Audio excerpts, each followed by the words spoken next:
Bonjour, aujourd'hui on va parler de ménopause et en particulier la ménopause, pourquoi et comment bien vivre avec. Alors la ménopause, c'est une période, il faut l'avouer, qui est assez particulière dans la vie d'une femme.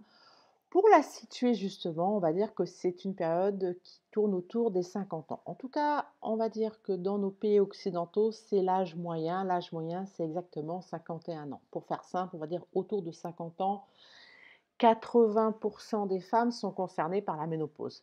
Mais en vérité, ce qu'il faut vraiment prendre en compte, c'est que la ménopause, ça commence bien avant. C'est ce qu'on appelle la préménopause et en gros, ça commence autour de 40 ans. En gros, dès que, votre fertilité va se réduire, eh bien, c'est que la préménopause est en train de s'installer et en fait, la préménopause, c'est l'antichambre de la ménopause. Donc, il va falloir être vigilante par rapport à ça, parce que cette vidéo, elle s'adresse bien sûr aux femmes qui sont plein dans leur ménopause, mais également aux femmes qui ont 40 ans, parce que certains conseils vont être opportuns d'être utilisés dès 40 ans pour justement bien vivre sa ménopause. Une ménopause bien vécue, c'est une ménopause qui est préparée. Alors, il faut savoir que cette ménopause, cette période, elle n'est pas négociable. Elle va concerner absolument toutes les femmes. On ne peut pas négocier avec la ménopause. Elle peut bien se passer, ça peut mal se passer, mais de toutes les façons, elle va se passer. C'est comme la puberté. La puberté, on démarre la fertilité. La ménopause, on ferme la parenthèse. Donc, c'est pas négociable. Ça touche juste la moitié de l'humanité. Et puis ça concerne finalement également l'autre moitié de l'humanité. Parce que vous allez voir que si la ménopause se passe mal, eh bien ma foi, ça va impacter sur le reste de l'humanité. C'est clair. Donc ça concerne toutes les femmes sans exception. C'est souvent une période qui est considérée comme être redoutée. Parce qu'il faut reconnaître que dans l'inconscient collectif, on associe souvent ménopause avec une période difficile. C'est rare les femmes qui disent j'arrive à la ménopause, yaouh, c'est la fête. Ça arrive, attention, ça arrive. Mais d'une façon générale, dans la grande majorité des cas, on associe quand même le mot ménopause avec période difficile.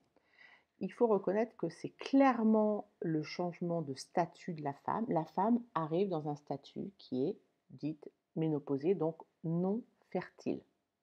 Ok. Ça, c'est important parce que sur le point de vue sociétal, ça implique tout un tas de changements de comportement par rapport à la femme ménopausée. Et c'est surtout, en fait, une période qui est redoutée également parce que elle est, contre toute attente, mal comprise par les femmes qui vivent justement cette période-là. Alors, ça peut paraître absurde, mais c'est vraiment le constat que je fais. La majorité des femmes ne comprennent rien à la ménopause. Et il y a des raisons à ça. Il faut reconnaître que la ménopause, ça reste quand même un sujet plutôt tabou, hein. Il y a une forme d'hypocrisie au niveau de la société. Comme on l'a vu, ça touche la moitié de l'humanité, mais il faut croire qu'on ne doit pas en parler, alors que justement, c'est tout l'inverse. Il faut vraiment parler de la ménopause. Ce n'est pas du tout un sujet tabou. D'ailleurs, quand on regarde un petit peu l'étymologie du mot, ménopause, bon, à l'époque, ce sont les sachants, donc les Grecs, qui ont donné ce mot, ménopause, à cette période de la femme. Donc, ça veut dire absence de règles, ménopause, absence de règles. Mais ces Grecs savaient que ce n'était pas que ça. L'absence de règles, c'est le signe extérieur visible. Mais ils ont quand même vite compris que il y avait d'autres mécanismes qui étaient en jeu et donc ils ont rajouté dans la définition «période difficile des femmes». Oui, alors, effectivement, c'est pas que l'absence des règles, il se passe tout un tas de choses et d'ailleurs entre vous et moi, je pense qu'on parle de ménopause plus facilement que de l'andropause, mais les hommes également sont concernés. Évidemment que les hommes, à un moment donné, vont également, eux aussi, avoir leurs hormones sexuelles qui vont décliner et qui vont se traduire par l'apparition de certains troubles. Alors c'est pas dit, c'est pas ça circule pas dans les conversations, dans les dîners, mais je vous assure que les hommes aussi sont concernés par leur propre ménopause qui se déclenche un peu plus tard, on va dire à peu près 5 ans après en moyenne, mais à partir de 55 ans, vous allez avoir des hommes qui vont ressentir certains troubles comme la fatigue, l'équivalent de nos bouffées de chaleur, un peu de déprime, c'est pas du tout exclu. Donc, oui, ça reste, un sujet tabou, la ménopause, mais, rien à voir par rapport à l'andropause, c'est peut-être encore plus tabou. Tout en sachant que finalement, quand on considère, cette période de la vie d'une femme, à l'échelle, de la planète, on voit en fait que toutes les femmes ne sont pas égales face à la ménopause. Il y a vraiment des grosses différences, par exemple en Europe par rapport à d'autres cultures.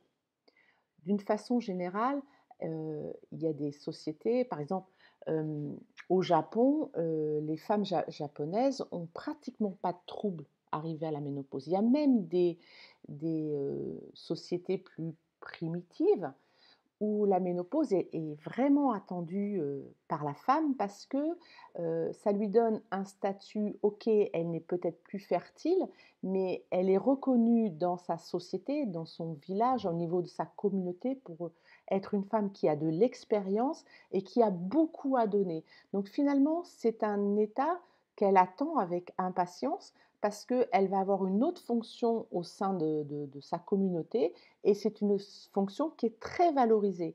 Donc le statut de cette femme-là va faire que finalement, bizarrement, il y a pas de bouffée de chaleur, il y a pas de déprime. Donc vous voyez, la façon dont la société nous positionne par rapport à cette période de notre vie va vraiment conditionner l'ampleur des troubles qui vont apparaître, au-delà de l'aspect qui est simplement un aspect physiologique. C'est important de le savoir. Donc en tout cas, nous, dans nos sociétés occidentales, nous sommes dans des sociétés qui sont quand même plutôt médicalisées et des sociétés qui ne nous préparent pas, qui ne préparent pas les femmes à leur ménopause. Donc quand les femmes découvrent leur ménopause, très souvent, elles se sentent démunies, elles se sentent dépassées, elles ne savent pas exactement ce qui se passe et comment s'y prendre, même si elles savent que ça existe. En fait, elles ne savent pas comment ça marche. Ça, c'est vraiment un signe, clairement, on découvre, «Waouh, je suis ménopausée et qu'est-ce qui m'arrive et comment je gère avec ça?» Alors bon, il faut reconnaître que les troubles de la ménopause, ça peut vraiment, parfois être, assez compliqué à gérer et de ce côté-là, on a été gâtés, si j'ose dire, parce que la nature nous a réservé tout un tas de troubles possibles. Alors, je vous rassure, on ne les a jamais tous ensemble parce que notre vie serait un enfer, mais on a décrit plus de 40 troubles possibles. Alors, je vais juste vous donner le top 10, ce qui revient de façon assez fréquente. Donc, on parle des bouffées de chaleur, les troubles de l'humeur. Alors, les troubles de l'humeur, ça passe par une forme de sensibilité un petit peu exacerbée, l'irritabilité, c'est assez fréquent, la déprime et il ne faut pas, négliger la possibilité de dépression. On a toutes connu quelqu'un, vous êtes peut-être passé par là, au moment de la ménopause, vous avez carrément fait une dépression. C'est un signe, un trouble qui peut apparaître. La prise de poids, très souvent qui va se localiser au niveau de l'épaississement de la taille et des bras, c'est assez classique. On peut aussi avoir, les sueurs nocturnes. Vous savez, la nuit, vous transpirez comme vous avez jamais fait de votre vie et c'est jusqu'à même, être obligé de changer de drap, ça peut arriver. Les migraines sont souvent plus fréquentes et plus violentes au moment de la ménopause. Il peut y avoir également des tensions mammaires contre toute attente, mais ça, c'est parce que ça a une explication sur la régulation des hormones. Donc forcément, les seins peuvent être douloureux. La rétention d'eau est assez fréquente au moment de la ménopause. Les douleurs inhabituelles, ça, c'est des choses qui sont décrites, souvent des douleurs articulaires ou d'autres douleurs qu'on n'a pas l'habitude d'avoir et qui apparaissent là subitement au moment de la ménopause. La peau et les cheveux, se modifient, hein, d'une façon générale, se fragilisent. Les rides, ça apparaissent plus vite, en plus grande quantité, il faut quand même dire ce qui est vrai. Et puis, il y a aussi un autre aspect, c'est les risques cardiovasculaires. Jusqu'à présent, tant que nous étions sous influence de nos hormones sexuelles, les femmes avaient un avantage, c'est-à-dire que les risques étaient moindres que chez les hommes. Mais à partir de la ménopause, malheureusement, les risques sont comparables à ceux des hommes. Donc, il faut le savoir. Mais globalement, en fait, par rapport à ces troubles qui arrivent à la ménopause, c'est parfois le révélateur de l'état émotionnel de la femme. Ok. Cette période va révéler l'état profond de la femme. Les troubles de la ménopause vont en fait l'obliger à une forme d'introspection. Souvent, quand on arrive à 50 ans, on a déjà une partie de sa carrière qui est déjà bien avancée, on a ou pas, mais possiblement eu des enfants, possiblement eu une vie maritale, et globalement, la femme s'est beaucoup donnée vers l'extérieur. Sauf que là, quand elle arrive à avoir des troubles à la ménopause, eh bien, en fait, la ménopause, elle a quelque chose à lui dire. Donc, forcément, elle est obligée de s'interroger sur elle-même. C'est pour ça que ça va obliger la femme à une forme d'introspection. Qu'est-ce qui m'arrive? Là, il va falloir que je m'occupe de moi. Donc ça, c'est quand même un aspect qui peut être pris avec une forme, en quelque sorte, avec un avantage. On s'oblige un petit peu à se mettre en pause. Et en gros, on peut être amené à se poser ce genre de questions: qu'est-ce qui va bien dans ma vie ou qu'est-ce qui ne va pas bien à ce stade de ma vie? Souvent, c'est à ce moment-là qu'il y a des femmes qui se posent et qui se posent des questions.